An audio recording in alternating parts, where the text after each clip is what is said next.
Every leader in the world has had a beginning. And when they access a leadership position for the first time, no one prepared them for the amount of stress they were going to have to deal with. Yet, they learned in the job and they succeeded to manage even large companies, going through very stressful situations and overcoming burnout. I've had the privilege of becoming a leader for a team. At the moment of recording this video, I'm Effects Supervisor for Wētā FX, one of the leading companies for visual effects in the world. In this video, we will explore some effective strategies that I found very useful over the years for handling stress and burnout in my leadership position. But the principles exposed here can be applied to any leader in any company. So whether you are in a leadership position already or you are aspiring to become one someday, this video is for you. Part of the struggle I had at the beginning of my leadership journey was that I didn't have accepted that stress is part of the job. Yes, I knew it would be hard, but coping with 10 problems at the same time, having to make decisions every minute, dealing with issues with the crew, handling the pressure of production, all that was new and shocking, and it was hard. Until I made peace with it, saying, well, this is part of the job and I need to cope with it one way or another. It's your mission to set realistic expectations. So you don't want to burn your crew and you don't want to promise things that you can't deliver. Setting a deadline knowing that it's going to hurt you and your team beforehand is a recipe for enormous amount of stress. So start the right way. If there is no choice but having this unrealistic deadline because it's not up to you, because it's not you who lined this up, well, just think that you can do what you can do with the time you have, and it's part of the role to set priorities and strategies to save time. And know when it's suited. When your team is compromised, is always a good idea. But if you cannot say no, you can negotiate and you can offer an alternative that all parties can agree and that is not going to burn everyone out. Especially in leadership positions, we are talking about long hours and really hard, intensive work. So you need to feel well. Many videos in this channel will help you to make sure you achieve the best version of yourself. From waking up early to developing self-discipline to controlling your eating patterns. So have a look at them and remember to subscribe so you don't miss a thing. But really, waking up early was for me really decisive. Not only my circadian rhythms were aligned, but also I could dedicate time in the morning for exercise, walks, art creation, the things that I love, with a feeling of fulfillment and energy throughout the day. Another thing that helped me tremendously was not snacking, reducing my sugar intake and making peace with the feeling of hunger, which actually sharpened my mind. The more I was snacking, especially sugary food, the more mental fog I had and the worse I could handle problems. Well, this is one of the most important things. The coping mechanism is basically not to be too attached to the issues. You need to get yourself out of the equation. So this is not about you. Yes, you are responsible for the success of your team, but you can't take things personally. If there is an issue, focus on the solution, not on the problem. Focusing on the problem is going to cause an enormous amount of stress. And it's going to start with feelings of guilt and promoting the imposter syndrome, which is not helpful at all.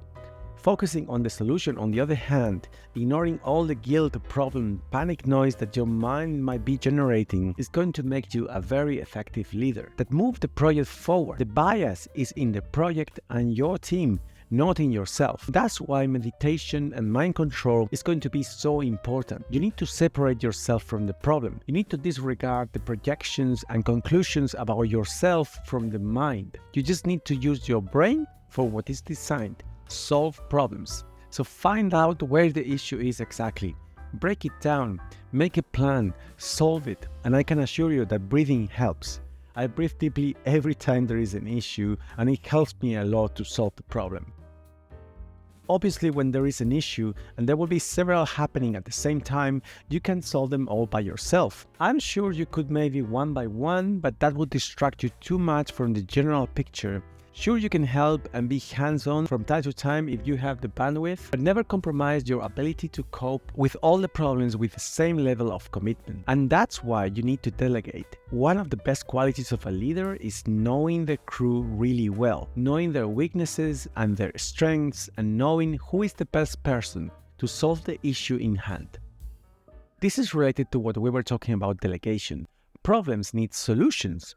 Your role is to make sure that each problem has a solution in plan. That's why you can't be too focused in one thing. You need to have always the overall picture in your sight. So you will see things from the heights that others can see. You will have information about the projects that others don't have access to. So you will be able to connect the dots and put in contact the right people to solve the issue. From this perspective, you can also see problems coming that others can see when they are below. So focusing on the big picture is going to give you the ability to anticipate problems and solve them before they become a reality.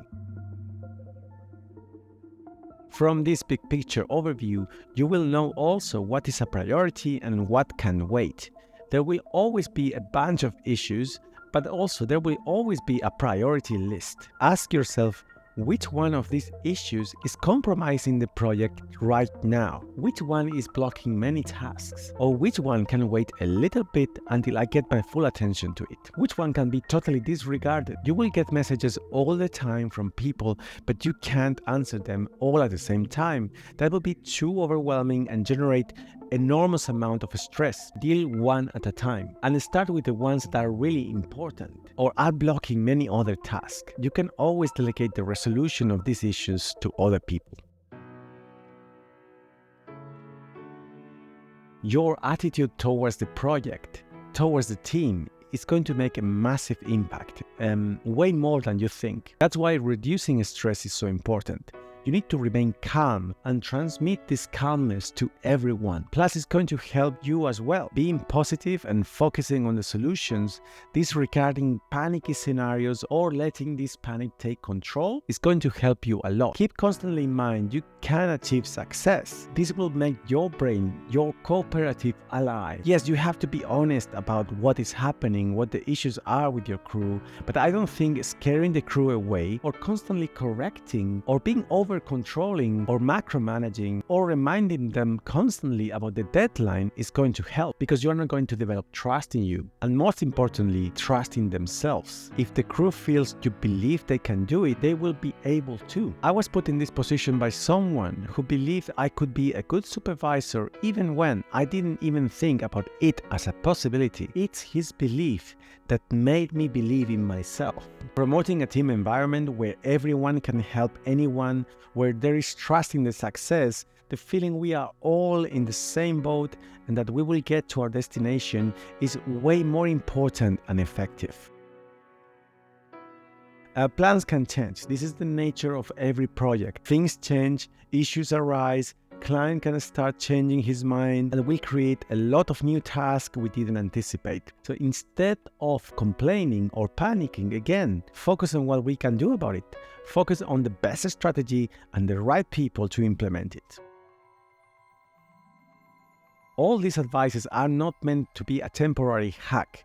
You might have to fake it until you make it. They need to be part of you, and eventually they will be. When you accept a leadership role, something in you needs to change deeply. You need to truly care about the people in your team. You need to guide them, believe in them, and protect them. You need to truly be able to cope with stress. The sooner, the better. Being in a leadership role will transform yourself as a person in a very positive way. You will become stronger because you are the light that can lead others, because you know the way and you trust that the solution is always possible, and you don't let panic or stress be part of your decisions. Thank you for watching.